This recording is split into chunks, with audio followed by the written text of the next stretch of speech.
বিসমিল্লাহ, আলহামদুলিল্লাহ, আসসালাতু আসসালামু রাসূলুল্লাহ। আশা করি সবাই ভালো আছেন। অনেক দিন পর আবার একটা কথা বলতে বসলাম। একটু অসুস্থ থাকার কারণে মাঝখানে কোনো ভিডিও করতে পারিনি। তো আজকে একটা গল্প বলবো বলে এখানে বসলাম। সেই গল্পটা আহমেদ আহমেদ সাহেবের গল্প। আহমেদ নাম নিয়ে আমি গল্পগুলো বলি। আসলে এইটা একটা কমন নেম। হ্যাঁ, তো আহমেদ সাহেব একজন কোচ, উনি একজন মেন্টর। তো উনি একদিন বনের ভিতর দিয়ে যাচ্ছিলেন, একটা এক্সকারশনে গেলেন এবং সেখানে সে তার দলবল সহ ঘুরতে বেরিয়েছিলেন। কিন্তু একসময় তিনি একটু একা হয়ে পড়েন এবং বনের এক প্রান্তে চলে যান। তখন উনি শুনতে পান একজন মানুষের ডাক, আমাকে বাঁচাও, আমাকে বাঁচাও, আমাকে বাঁচাও। তো উনি তো যা বুঝতেই পারছেন, উনি একজন কোচ, উনি মানুষকে হেল্প করতে পছন্দ করে।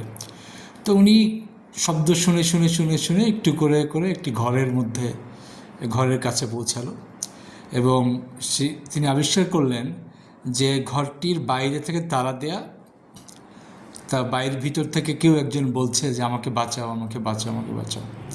তো উনি ধীরে ধীরে খুব কাছে গেলেন। কাছে যে আসলে আরেকটু অবাক হয়ে তিনি লক্ষ্য করলেন, আসলে বাইরে থেকে যে তালা দেয়াটা, এটা প্রকৃতপক্ষে কোনো তালা না, এটা একটা সিম্বলিক একটা তালার মতো ঝুলছে, কিন্তু এটা কোনো লক নাই। তো তারপর উনি ভিতর থেকে জিজ্ঞাসা করলেন, এই ভিতরে কে? বলে তখন উনি বলছেন যে আমি একজন মানুষ, আমি একটা কর্পোরেট ওয়ার্ল্ডে জব করি, তা আমি এখানে বেড়াতে এসে আমি ভিতরে আটকা পড়ে গেছি। তো উনি বললেন যে আমি তো বাইরের তালাটা খোলা দেখতে পাচ্ছি, আপনি চেষ্টা করেন ভিতর থেকে বের হওয়ার জন্য, ভিতরে কোনো কিছু আছে কিনা। তখন বললো, দেখেন তো ভিতরে কোনো লক আছে কিনা, দেখা যায় কিনা। তারপর সে বললো, না, এখানে আমি তো কোনো লক দেখতে পাচ্ছি না। তারপরে ভিতরে কোনো জায়গায় কোনো রকম কোনো কি, চাবি, হোল বা কিছু আছে কি? তো উনি বলছেন, না, আমি তো কিছু দেখতে পাচ্ছি না। তো তখন এরপরে উনি বলল, আচ্ছা এক কাজ করেন, যদি এটা হিডেন কোনো লক হয়ে থাকে তাহলে কোনো ফাঁপা জিনিসের ভিতরে থাকবে, আপনি টোকা দেন, দেয়ালের মধ্যে একটু একটু করে টোকা দিতে শুরু করেন। তো তারপরে সে ভিতর থেকে আবার চিল্লাচ্ছে যে বাঁচাও, আমাকে বাঁচাও, আমি আর বাঁচব না। তারপর উনি খুব দেখেন, আপনি এখন উত্তেজিত হওয়ার কিছু নয় এবং টেনশন করার কিছু নয়, আপনার আমার কথা শুনতে হবে। আপনি যদি আমার কথা না শুনেন তাহলে আমরা কোনো হেল্প করতে পারবো না। তো আপনি প্রতিটা দেয়ালের, যেহেতু আপনি কোনো স্পষ্টত কোনো কিছু দেখতে পাচ্ছেন না, তাহলে দেয়ালে আস্তে আস্তে একটু করে টোকা দেন। তখন সে আস্তে আস্তে টোকা দিতে শুরু করে। টোকা দিতে যে একটা জায়গায় যে একটা ডিফারেন্ট কাইন্ড অফ সাউন্ড সে আবিষ্কার করে, একটা ফাঁপা সাউন্ড। তখন বাইরে থেকে উনি বলে, এইটাই আপনার জায়গা, এটা একটা হিডেন প্লেস, তো আপনাকে এইটা ভাঙতে হবে। তারপর সে একটু চেষ্টা করলে দেখবেন ভাঙবে, এবং তারপর সে এরপরে দেখা যায় যে একটু চেষ্টা করার পরে সে ওইখান থেকে একটা দেখে, ওটা ভেঙে ওখানে একটা চাবি, এবং অবাক বিস্ময় দেখে একটা চাবি। এবং যখনই এটা সে ভেঙে ফেলেছে তখনই আবার বলছে যে আমি একটা চাবি পেলাম, কিন্তু আমি চাবির তো কোনো লক, কোনো ছিদ্র, কোনো কিছু দেখতে পাচ্ছি না। তখন আহমেদ সাহেব তখন আবারও বলছে, দেখেন, যেহেতু যেহেতু পেয়েছেন, ঠিক চাবির মুখের মতো সমান কোনো একটা জায়গায় আপনি পার্থক্য দেখতে পারবেন, যেটা আপনি প্রতিটা জায়গায় হাতড়ে হাতড়ে হাতড়ে দেখেন যে কোথায় দেয়ালের কোথাও একটু ডিফারেন্ট কিছু আছে কিনা। তো তারপরে শিক্ষক কী করে, এবার টোকা দেওয়ার পর এখন হাতড়ে টাচ করে করে ফিল করার চেষ্টা করে কোথাও কোনো দেয়ালের মধ্যে লেভেল ডাউন আছে কিনা। তারপর সে কিছু আবার ওই কথা মতো শুনে আবার সে হতাশ হয়ে পড়ে, আবার চিৎকার করে, আমাকে বাঁচাও, আমাকে বাঁচাও, আমার তো কোনো বাঁচার উপায় নেই।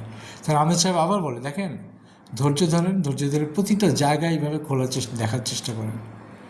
ঠিক মজার ব্যাপার হচ্ছে, সে আহমেদ সাহেব যেদিক থেকে কথা বলছে, দরজা, বাইরে যে অ্যাপারেন্ট দরজা, আসলে তার ঠিক অপোজিট সাইডের দেয়ালে সে তখন একটা ডিপ লক্ষ্য করে, তার হাতের মধ্যে একটা ছোট্ট ডিপ লক্ষ্য করে।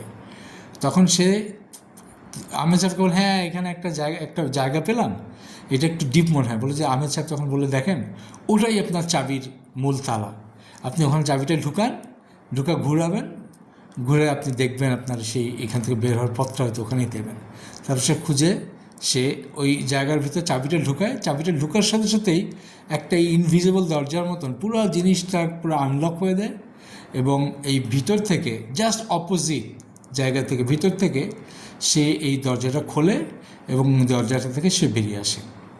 এবং কেন এই গল্পটার অবতারণা করলাম, আসলে আমরা যারা নিজেরা লকড ফিল করি, আসলে এখানে মূল বিষয়টাই হচ্ছে যে এটা এমন একটা দরজা, এই দরজা শুধু ভেতর থেকে খোলে, আসলে বাইরে থেকে খোলা সম্ভব না। এবং আহমেদ সাহেবের পক্ষে কোনোদিন সম্ভব ছিল না তাকে এইটা বের করা, কারণ বাইরের যে লক এটা আসলে প্রকৃত লক না, প্রকৃত লকটা ভিতরের লক। এবং এই এই ইনি যে বন্দী ছিলেন, আটকা পড়েছিলেন, তিনি বাঁচতে পেরেছেন দুইটা কারণে। একটা হচ্ছে আহমেদ সাহেবের ইনস্ট্রাকশনটা সে ফলো করেছে, এটা একটা কারণ, এবং সে মেনে নিয়েছে যে এখানে আসলে এই লকটা তার আসলে বাইরে খোলার না, তার ভিতর থেকে খোলার মতো একটা লক। তো ছোট্ট করে গল্পটা বললাম, এইটা আসলে একটা বইয়ের থিম, আমি বইয়ের থিমটাকে রেকর্ড করে রাখলাম। বইয়ের থিমটা হচ্ছে যে দরজা শুধু ভেতর থেকেই খোলে। সো আনটিল নেক্সট টাইম, সবাই ভালো থাকবেন, এবং ইনশাল্লাহ এইটার রিটেন ফর্মে ইনশাল্লাহ আপনারা পাবেন। তো আজকের মতো এখানে শেষ করি। সুবহানাল্লাহ বিহামদিহি আশহাদু আল্লা ইলাহা ইল্লা আনতা আস্তাগফিরুকা ওয়া আতুবু ইলাইক। আসসালামু আলাইকুম ওয়া রাহমাতুল্লাহি ওয়া বারাকাতুহু।